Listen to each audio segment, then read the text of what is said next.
اللہ تعالی قرآن پاک میں سورہ مومنون میں ارشاد فرماتا ہے، اور کیا تم یہ خیال کرتے ہو کہ ہم نے تجھے بیکار پیدا کیا اور تمہیں ہماری طرف لوٹ کر نہیں آنا؟ کیا آپ جانتے ہیں جس دنیا کے اندر ہم جی رہے ہیں یہ ایک دھوکہ ہے، اور یہ خوبصورت نظر آنے والی دنیا ہماری آنکھوں پر ڈالا ہوا پردہ ہے۔ اس پردے کے پیچھے کا منظر بہت ہی خوفناک اور ہیبتناک ہے۔ جب انسان مر جاتا ہے اس وقت انسان کی آنکھوں سے یہ پردہ ہٹ جاتا ہے، تب مرنے والا انسان ایک نئی دنیا کو دیکھتا ہے، اس کی حقیقی اور اصل دنیا ہوتی ہے۔ اس بات کے اندر کوئی شک نہیں، ہر انسان کو اس خوبصورت نظر آنے والی دنیا کو چھوڑ کر اپنی حقیقی دنیا کی طرف ضرور جانا ہے۔ اس دنیا میں داخل ہونے کے بعد کبھی بھی انسان اس دنیا میں لوٹ کر نہیں آئے گا۔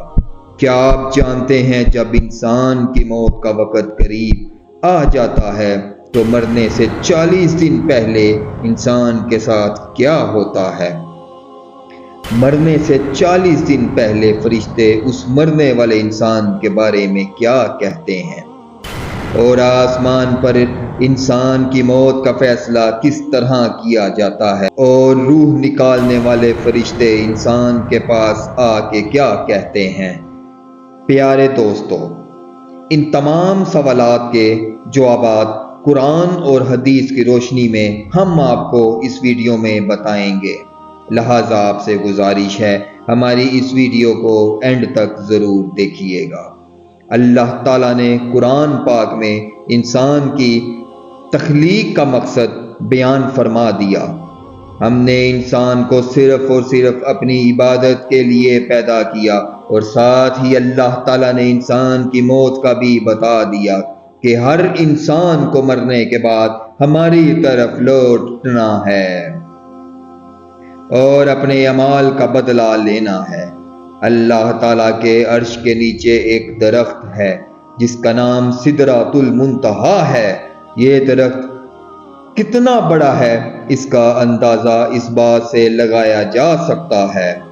اللہ تعالیٰ نے اس کائنات کے اندر انسانوں کے علاوہ جتنی بھی مخلوقات کو پیدا کیا ہے اس کی تعداد کے مطابق اور ان کی گنتی کے مطابق اس درخت کے پتے ہیں، اور ہر ایک پتے پر ہر ایک انسان اور دوسرے جاندار کا نام تحریر ہے۔ روایات میں آتا ہے جب انسان کی موت کا وقت قریب آتا ہے اور اس کی عمر ختم ہو جاتی ہے اور انسان کی موت واقع ہونے میں 40 دن باقی رہ جاتے ہیں، تو اس وقت حضرت عزرائیل کے سامنے اس درخت کا ایک پتا گر جاتا ہے۔ اس پتے پر اس بندے کا نام تحریر ہوتا ہے جس کی موت واقع ہونے والی ہوتی ہے۔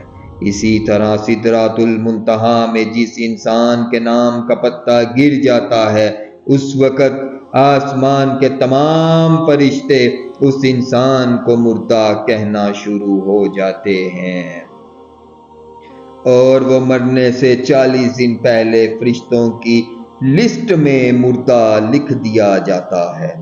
پیارے دوستو، اس طرح وہ انسان جس کے نام کا پتا گر چکا ہوتا ہے وہ دنیا میں 40 دن تک زندہ رہتا ہے، اور جب اس کی زندگی کے 40 دن پورے ہو جاتے ہیں تو ملک الموت علیہ السلام اس کے پاس آتے ہیں اور اس شخص کے سامنے آ کر بیٹھ جاتے ہیں۔ اس وقت وہ انسان بیماری کی تکلیف میں ہوتا ہے۔ جب وہ ملک الموت علیہ السلام کو دیکھتا ہے تو ان کو دیکھ کر گھبرا جاتا ہے اور ان سے پوچھنے لگتا ہے کہ تم کون ہو؟ تو ملک الموت کہتے ہیں میں ملک الموت ہوں اور میں تمہاری روح قبض کرنے آیا ہوں۔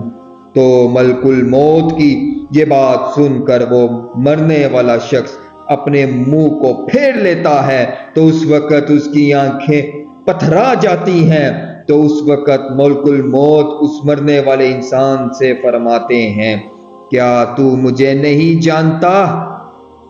میں وہ ہوں جس نے تیری اولاد کی، تیرے ماں باپ کی روح کو قبض کیا، لیکن آج وہ وقت بھی آ گیا کہ تیری روح کو قبض کروں گا، اور تو دیکھ لے گا اپنی اولاد اور اپنے عزیز و اقراب کو جو تم سے پہلے موت کا ذائقہ چکھ چکے۔ میں وہ موت ہوں جو تجھ سے پہلے اگلے لوگوں کو فنا کر چکا ہوں، جبکہ وہ لوگ تجھ سے زیادہ مالدار اور قوت اور طاقت کے مالک تھے۔ اس کے بعد ملک الموت علیہ السلام اس مرنے والے انسان سے پوچھتے ہیں کہ تم نے دنیا کو کیسا پایا؟ تو مرنے والا انسان کہے گا، میں نے دنیا کو بے وفا اور مکار پایا۔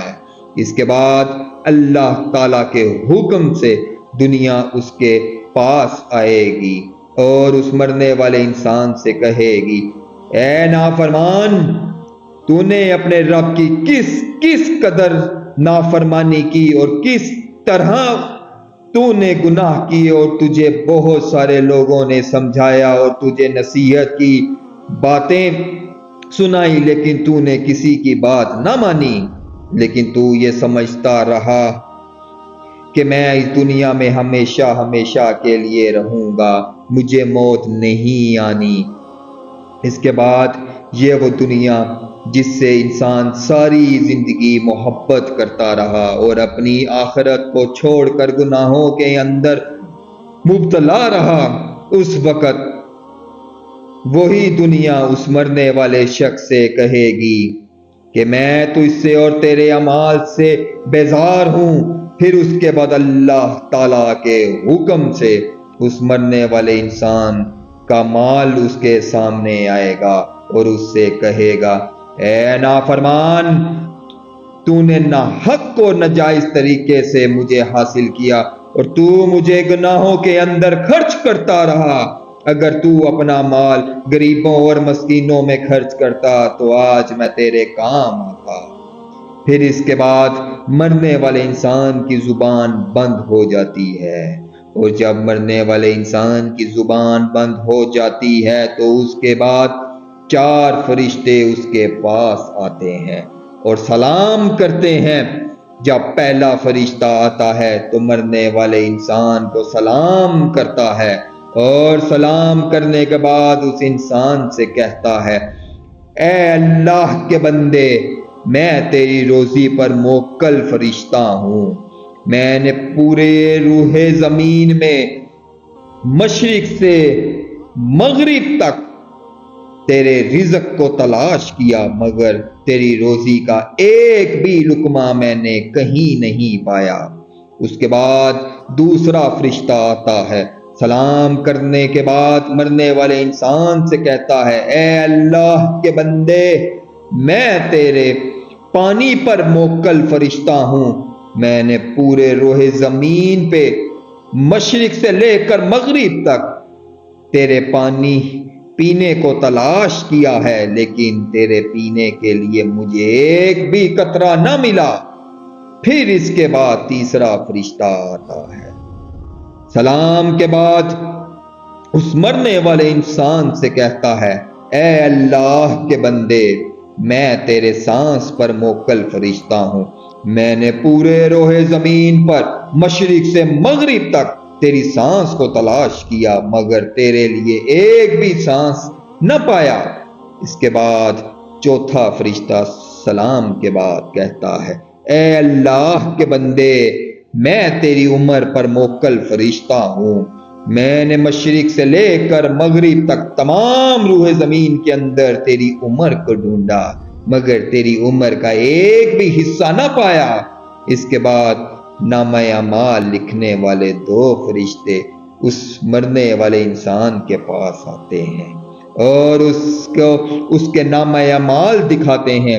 جب مرنے والا شخص اپنے نامہ اعمال کو دیکھتا ہے تو اس وقت میت کی آنکھوں سے آنسو جاری ہو جاتے ہیں، اور وہ مرنے والا شخص اپنے دائیں بائیں دیکھنا شروع ہو جاتا ہے اور اپنا نامہ اعمال پڑھنے سے ڈرتا ہے۔